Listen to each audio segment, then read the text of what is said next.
Топ 3 най-готини детски по Disney Channel. Първо един на историята, второто е Буката на Алиса, на историята на Алиса.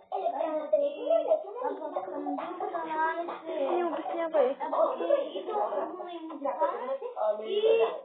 Повече музикално. Да, повече музикално.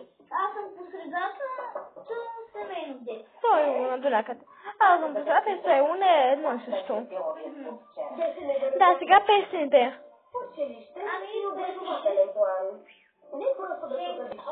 И втората музика е без кънца и третата е... Криско без духа. Криско без духа.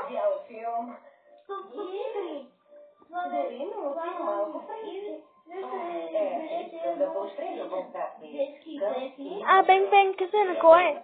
Бенг Бенг късе на Криско. А, се е появил? По-добре да е охладил, да се е отказала.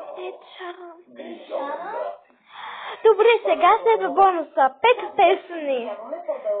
Но повече детски няма да идва.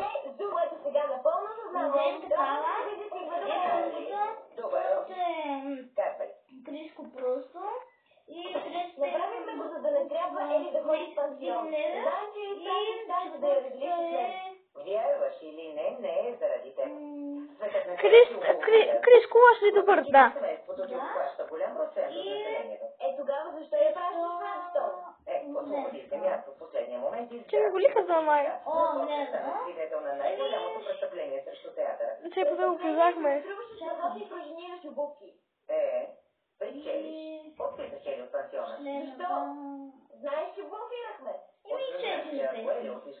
Не, 5 ще има, не може така. Сега хора да чуете нашия спор. Само по телевизора ще много обучи. И на този...